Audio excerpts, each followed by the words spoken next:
নূহ আলাইহিস সালামের সময় এক মা তার ছোট বাচ্চাকে কোলে নিয়ে আল্লাহ নবী নূহ আলাইহিস সালামের কাছে এসে বলতেছেন, ইয়া নবী আল্লাহ, হাযা ইবনি উদউ আল্লাহ লা, আমার ছেলে একটু দোয়া করে দেন। তো নূহ আলাইহিস সালাম বলতেছেন, কাম উমরু, তোমার ছেলের বয়স কত?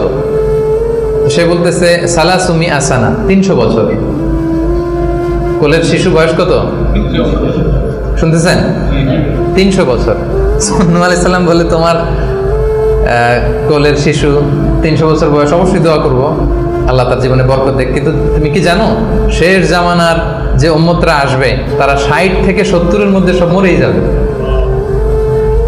আমাদের গড় বয়স এটা না, রাসূল সাল্লাল্লাহু আলাইহি ওয়াসাল্লাম বলেছেন, আমারু উম্মতি মা বাইনা 60 ইলা 70, আমার উম্মতের গড় বয়স 60 থেকে 70। ওয়া আকাল্লুহুম মা ইয়াজুজু যালিক, অল্প কিছুই এটা ক্রস করে বেশি হায়াত পাবে।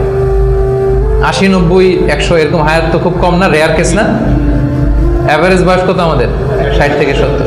তো বলতেছে যে তুমি যে দোয়া চাইলা, ভালো, আমি দোয়া করি, তবে জেনে রেখো শেষ জামানার উম্মতদের গড় বয়স হবে 60 থেকে 70। এই কথা শুনে তো মহিলা বলে, ইয়া নবী আল্লাহ আয়াবনুন আল বুয়ুত, তাহলে তারা কি দুনিয়াতে ঘরবাড়ি বানাবে?